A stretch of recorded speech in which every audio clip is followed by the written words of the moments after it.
between the terrestrials and the jackknives, there's an asteroid belt. Beyond Neptune, there's a Kuiper belt. Even further out, there's a Oort belt.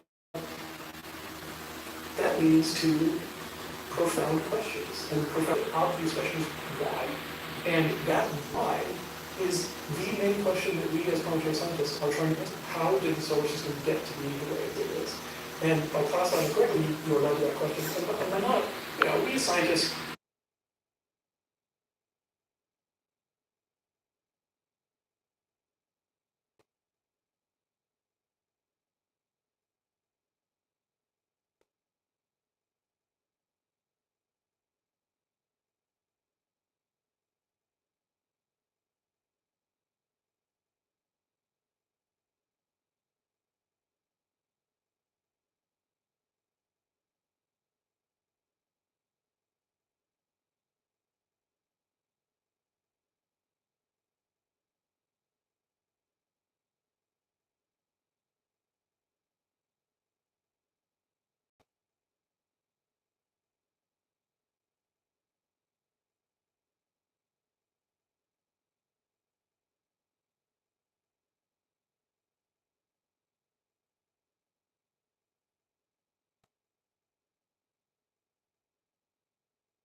is both.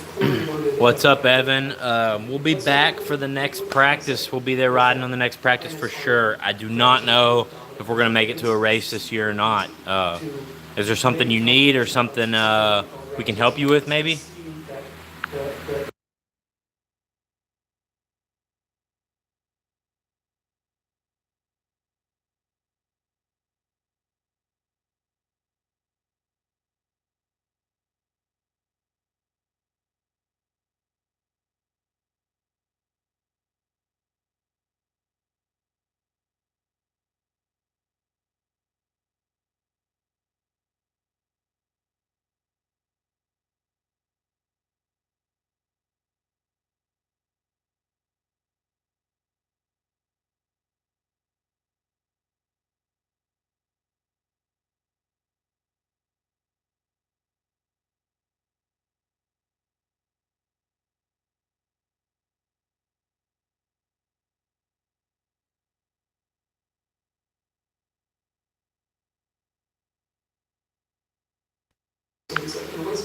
Oh man, thanks. That's cool.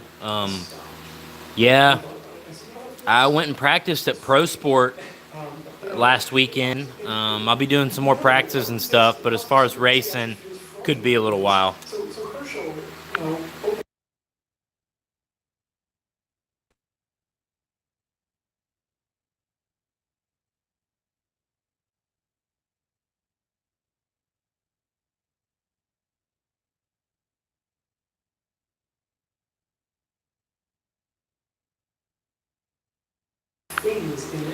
Do you subscribe to the other channel by chance? Do you watch any moto vlogs or anything? My other channel has race footage from the race in July and all our moto vlogs and all that stuff. It's the MX Guru channel. Are you on there? But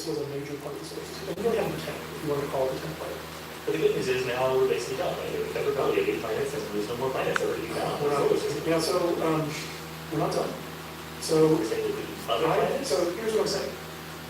Dang, go search it, man. It's the MX Guru, and that's where all my vlogs. There's race footage of me and my brother from Muddy Creek in July. It's I keep up with that channel a lot more. It's got a lot more stuff on it. Go check it out for sure.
Sweet. Yeah, go there, check it out.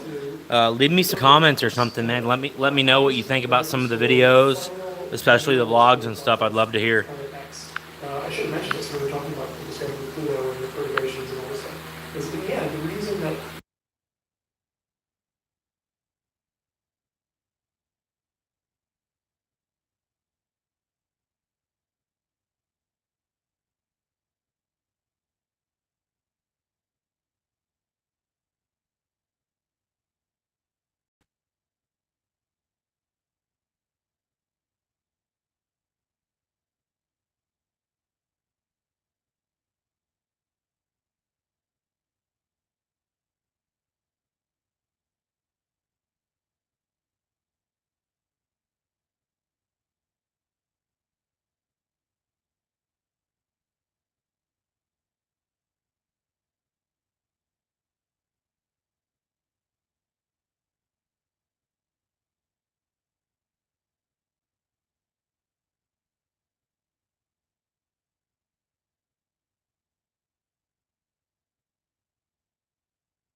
I'll also let you know, depends on who it is, we'll get there, you know, as you do it.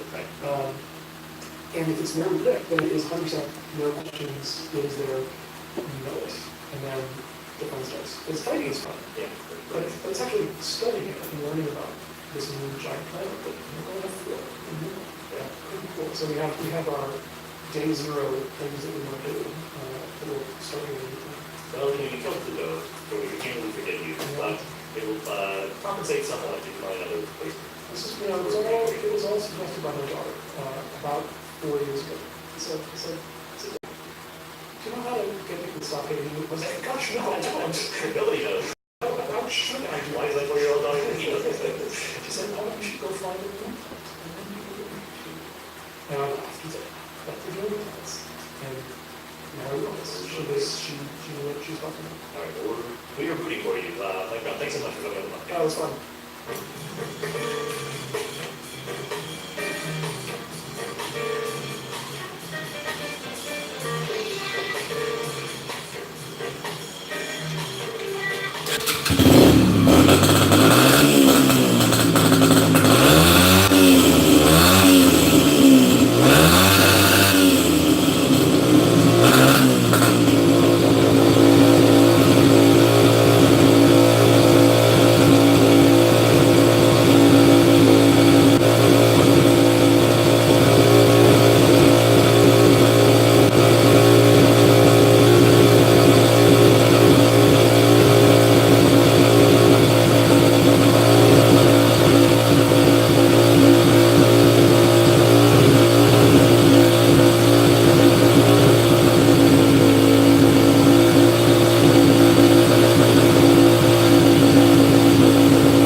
back so far.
It's awesome. The podcast, it is a golden era for Pride National Cross Country Racers. By heritage, by home, by heart. That's where I broke into the industry. I say it all the time. When a kid comes up to me at the races and says, how did you get the job you got? I say it started with covering quad races in the woods. And then the kid turns and walks away and says, yeah, I'm out. If that's what it takes, I'm done. But seriously, man, I tried to work for RacerX. That was the goal. But the only opening they had was the job that no one wanted, which was covering quad races in the woods and going to the local newspapers and TV stations and trying to get them to cover the circus that we were bringing into town. It wasn't glorious. GNCC is a tough life, whether you're a racer or you're a worker. It's definitely, let's put it this way, people always tell me, Supercross is great. It's 5-star hotels and staying in cities compared to the Nationals. And I'm like, dude, the Nationals are like stepping up to Supercross compared to GNCC. We consider the hours and how remote everything is. We had 2 days of all-day racing in all kinds of weather outdoors every GNCC weekend. But I grew up in that series and I still love the folks there. And 2 riders who I watched growing up through the ranks are now really making names for themselves. First, there's Caleb Russell, who is working on another championship right now. This would be 6 in a row, which would be the record for most in a row. He already has the all-time overall wins mark for the series, which is crazy because the record keeping goes all the way back to, I believe, 1974. And he's won the most races of anyone. He actually passed the legendary Scott Summers record. But look, I understand, if you're not a guy that follows woods racing very closely, it's hard to know where does that make him stand. Is he just dominating one particular series? How good of a motorcycle racer is he actually? Caleb has a couple other accolades. He actually won the AMA National Enduro title and the GNCC title in the same season a couple of years ago. He's the first rider to ever win them both in the same year ever. First guy to ever do that. But still, if you really want to prove yourself as an all-rounder, you got to race traditional motocross. Or even give a shot at Supercross. I mean, look, that's where the glory is, that's where the attention is, we all know this. So Caleb has been sort of readying that. It actually started by going down to Alden Bakers in the summer of 2016. I believe he went down to Alden Bakers just for training to see where he was. Did have some intention of maybe racing motocross. I talked to Alden about that. He said at the time he was not ready. As Caleb will allude to in the podcast today, he was maybe good enough to qualify. But Alden feels it would be better to do better than that. Because he knows if you're a champion of this series and you come out and you get 38th and you just qualify, is that really making yourself look good? So Alden held him. Basically, KTM said you can race the National when Alden says you're fast enough to impress people. And that day finally came at Unadilla a couple of weeks ago. Now, ultimately, it ended badly because Caleb crashed. He hurt his shoulder and elbow, and he decided not to race the final 2 Nationals, which we'll talk about here. It wasn't a huge injury, but he admits motocross not being his specialty. He is not going to just show up at the races if he's not 100% and hasn't been able to put in the perfect schedule during the weekend. That injury from Unadilla threw him off just enough. But the performance there certainly was buzzworthy. It came at the right time. You get late in the season and someone jumps in like that, we're kind of all starved for something new and fresh in round 10. So that was exciting. He's riding for the Red Bull KTM team. Muscat hasn't had a teammate all summer long, so that's a little extra hype. And then also started to rain, and then he did really well. So all of these things pointed to, oh wow, that was impressive, that was cool. I would imagine there's a lot of fans that hadn't really watched the ride or really hadn't thought much about it. Maybe they just knew his name. And at one point he was running 3rd in the first moto and had a good start at Moto 2 and was battling with Barsha and Marvin and Eli and all that, for a few corners. So that was a great performance. So even though Caleb is working on what could potentially be a 6th straight title, so in his day job he's really only doing what he's been doing for 6 years, right now the profile and the respect is probably higher than it's ever been, just based on that Unadilla performance. And the other reason we're in the golden age for GNCC is Aaron Plessinger. Bro, Aaron Plessinger has now become the hot property of motocross and supercross, wrapping up a 2-championship season.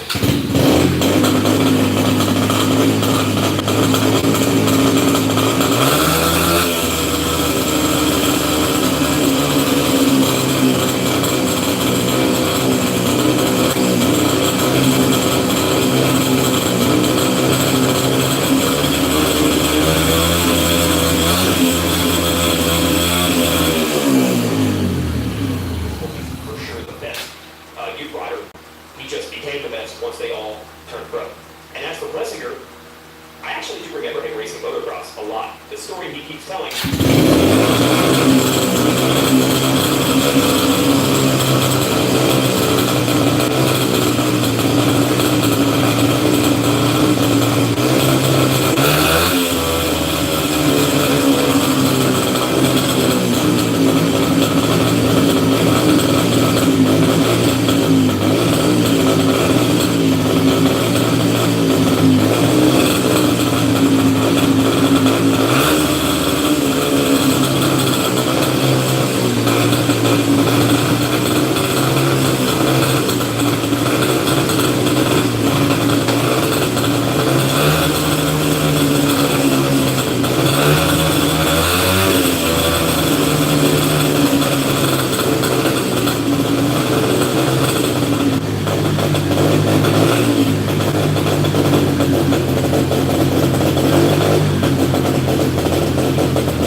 ATV riders. And yes, I know that because those are the races that I broke into the industry covering.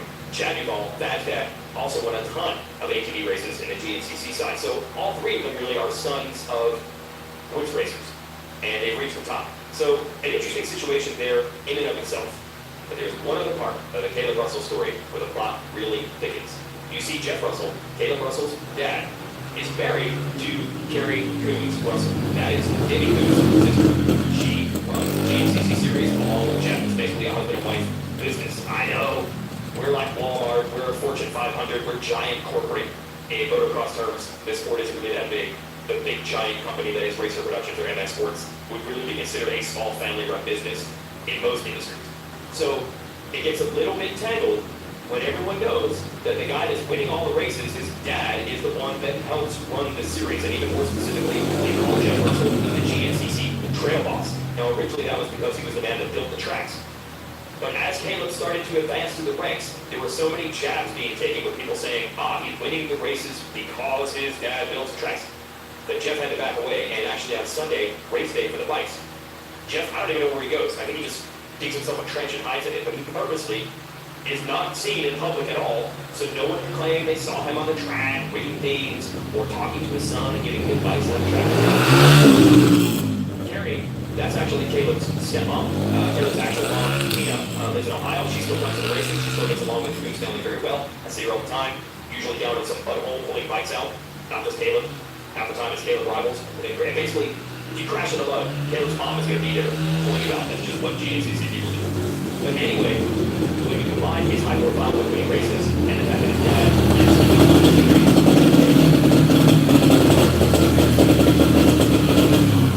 very revealing podcast with Caleb, he tells me that last year the heat was so on that it practically sapped all of his enthusiasm for racing at all, and he wasn't even sure if he wanted to do this anymore. So we'll get into that in depth here.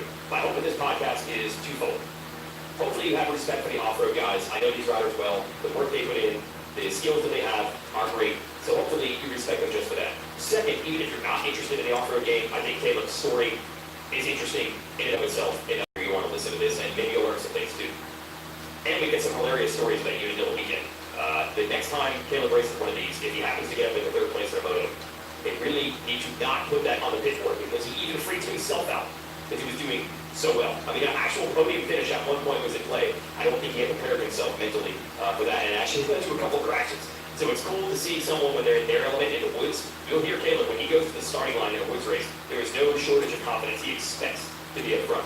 But then you hear the Caleb at a motocross race, and there was huge respect, and he's very humbled, I think, by the entire experience. So that's going to be this week's episode of the Racer X Exhaust Podcast, man. Since I had a front row seat to all of this, because I was working under Kerry Coons Russell, under Jeff Russell, watching Caleb Russell grow up in the races, I got some insight as well. But go ahead, just claim that they pay me off. There's just a bonus check coming to spin this the right way. Go ahead. You know me, man. I like money. And maybe you do too. I'm going to save you some. Go to the RacerXbrand.com site and type in exhaust in all capital letters. It will give you 20% off. We have a patriotic line that is expressly designed for you to wear at a very big international motocross race that is coming up in October at Rainbow. So get your shirts now, get 20% off, and please type in exhaust in all caps. Don't type in home, because it's a very tight battle. I had Mountain Speed 9-1 on promo code sales, but it's made a comeback. I heard 3 more people have bought shirts with the promo code, so exhaust, exhaust, exhaust. Make us some money. In addition, gotta thank our sponsor, Yoshimura. They're the ones backing this pod, and they've got a really cool product that we talked about on here last week. Now, you know that Honda has the new CRF Works Edition 450 bike. There's a regular CRF 450R. There's a Works Edition machine. It comes with the Yoshimura exhaust system. But you can actually upgrade from that upgrade with the new titanium headlight that Yoshimura has put together. It is designed exclusively for that Works Edition Honda. It only works on the Works Edition Honda. This titanium header is lighter than the stainless steel one that comes on the Works Edition, and it produces more power. It was designed to work exclusively with the cylinder head design and the engine mapping that is only on the Works Edition bike. So if you have a Works Edition machine and you want to make it even more working, go to Yoshimura-RD.com and dial up that titanium head pipe. If you're going to buy the best Honda, why not make it the best of the best? So thanks to Yoshimura for hooking us up on these pods, and thanks to Caleb Russell for giving us some time as he was headed to the airport to actually do some frame testing for next year's bikes with KTM. So listen to that, but first listen to podcast.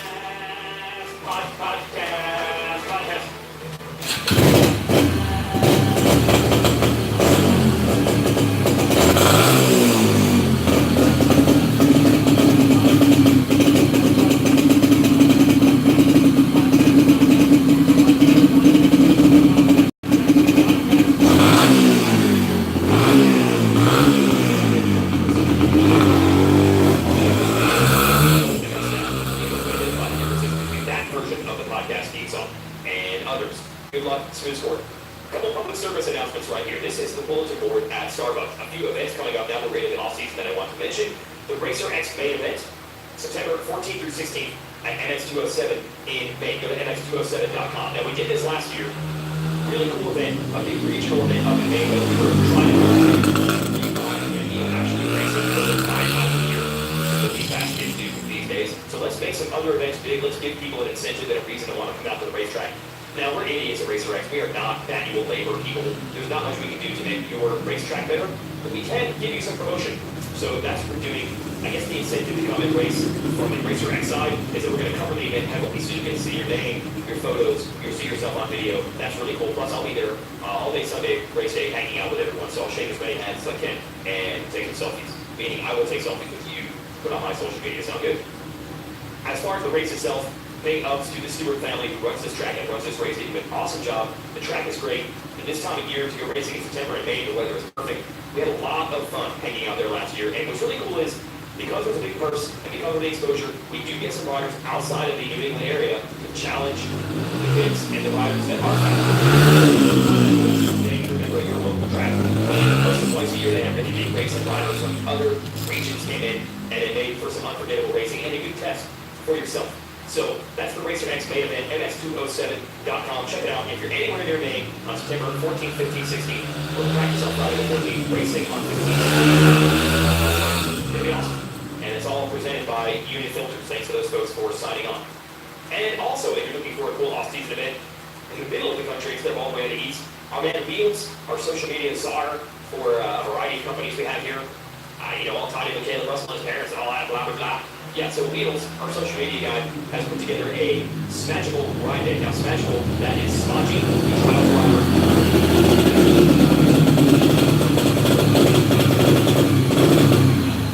This dude is already out there walking when he probably wasn't ever supposed to be able to do that, and quickly he's already back up. But medical bills are quite large, so Wheel's going to help him out. He's got Sweetie MX in Missouri to open the doors on Saturday, September 29th.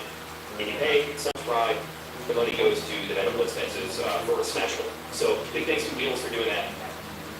Go to roadtorecovery.com. That's road2recovery.com to sign up or to get more info. Or just go to @SweetieMX, SWEENEYMX. And you can follow on social media, learn more about the track and more about the event, about Smashable. That'll be a fun one as well.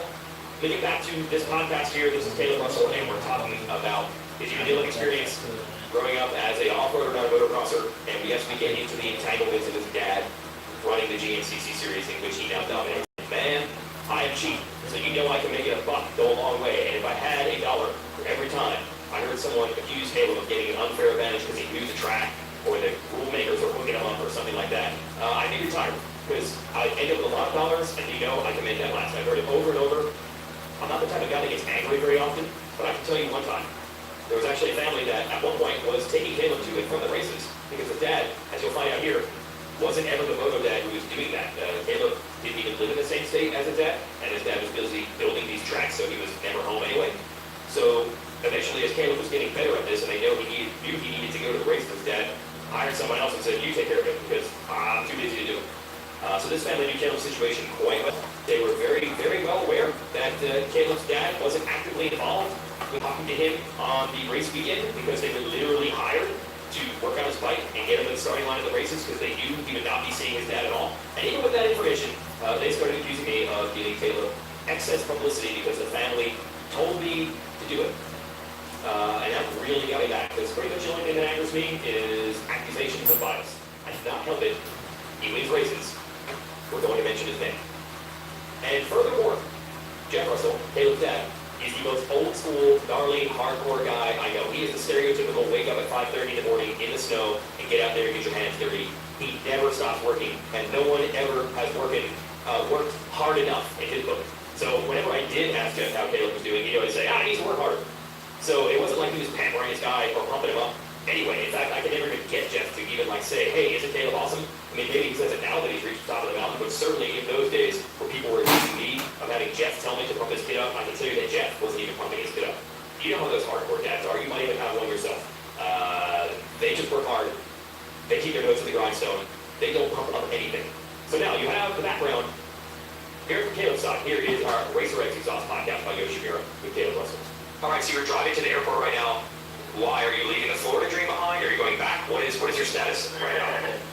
I'm in North Carolina, back in North Carolina. I came back home right after Unadilla, the week after, once we kind of decided I wasn't gonna race the next couple of nationals, and I wasn't really in any sort of shape to ride straight away. So I've been down there for like 5 weeks, so I was ready to come back and get home. I have my wife and kids down there, and we were all just kind of a little down in the dumps about it, just how it turned out. So. Yeah, and then just to rub it in, man, we threw in another mud race. Sorry about that.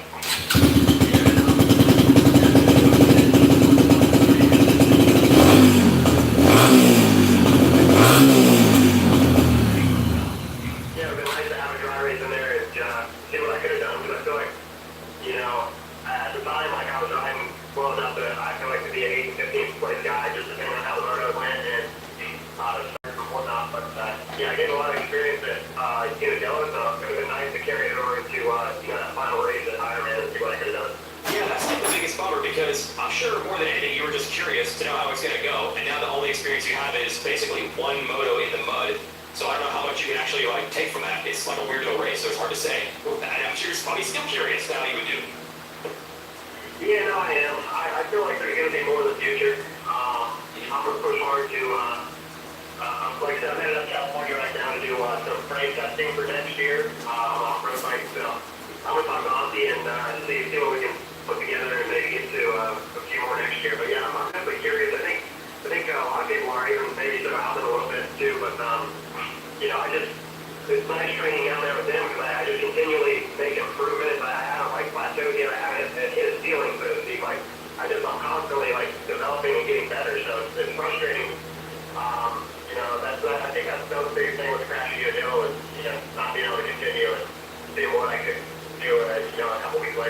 You know, one of the most interesting things I got out of that experience, you're talking to Mathis and you said how different the bikes are. And then when you were karting, you kept saying, yeah, it's harder to ride. I'm riding a factory 450 and with a shoulder, I got to respect that. I think everyone assumed, he rides a 350, a 450, it's KTM, what's the difference? But it sounds like that factory 450, that is a big leap over what you normally ride. Yeah. I I don't get that, I think. want to say, yeah. Yeah. Yep. One of the things that I took from this was the bike is so much. Everyone assumes 350, 450, it's a KTM, it's a factory bike, a series, but it's not the factory 450 motocross bike. That was a massive learning curve for you, also. Yeah, I mean, that's when I got on it. So basically, when Alvin kind of gave me the okay, like, hey, I think you can do this. Let's put you on the bike and see what you can do. Well, at the time, all they had at the Baker's factory for me to ride was Brock Tickle's spare bike, his practice bike, but it still has a Supercross motor in it. Wow. And it was an outdoor suspension package. So it was theoretically set up for outdoors, but it still had an SX motor in it. And I hopped on the bike and I was instantly like 6 seconds slower. I can only manage to do like a handful of laps on it. I was super tight, like not only arm pumps that I haven't had in forever since I've had my surgery. And I was like, man, I can't do this. And I was like, yeah, that's enough. Like, we gotta figure something out. So I actually hopped on McElrath practice 450. And I started riding that just to get because the chassis is actually the old chassis when I was riding, but it had a 52mm forward zipper suspension and geared to what I probably would be on if I were to get hit the motor. And I was actually really good on it, and I improved like immediately, like I was faster than on my bike. And so then I took over one of Marvin's practice bikes, and I just kept chipping away at it, getting better and better. But the bike as a whole is just so much more rigid. The stuff they say, like when I hop on Marvin's suspension, it feels like to me like I feel like I could go out and be comfortable on a Supercross track with his motor setup. So. And he would say the exact opposite, right? Like he wouldn't touch a Supercross track with that. Yeah, I'm sure. I'm sure. I probably, I feel like that stuff would work just fine for me, like Dave Hunter or something. He's probably like that's probably too soft for those guys. But it's just the level that they ride at. They're used to riding at, the way they're used to attacking the track, and it's the biggest difference. In the woods, I'm trying to go as fast as I can everywhere, but we're not carrying the same momentum, the same speed, and the roots and all this at the same. Everything has a different feel. So when you were down at Alvin's the previous 2 summers, what were you actually riding then? It was apparently far from a factory 450 motocross bike. Yeah, way far. So their very first year I went down, I actually had a 250 and a 350 practice bike at the time, so I took both of them. And I started out with a 250 and then ended up riding a 350 and stayed on that. But they were pretty much, it was like a motocross suspension package that we had, but it was, in hindsight, it would be a decent off-road suspension setup for a really rough track, say like Ironman or something softer, taking some other braking bumps and stuff. But yeah, I still like, our guys like keep making me like moto setups. I'm like, oh, just go stiffer. And, I get on actually the 450 bike, and I'm like, whoa, let's go softer. Yeah. So. Compare where you were when you first went to Alvin's. And by the way, I heard his side from when you first went to Alvin's 2 summers ago. Compare, I guess, 3 years technically now to where you are now. I'm assuming you're saying you're making huge gains, so I'm assuming you put that times 3 years, pretty massive. Yeah, I think so. I thought I was fast and capable of riding some of those, 2 or 3 years ago. Yeah. And, I probably was. I'm not gonna. There's a lot of guys out there that struggle to make it, make it into the races. But I probably would have been like on the cusp of that. Just this side of the cut line. Mm-hmm.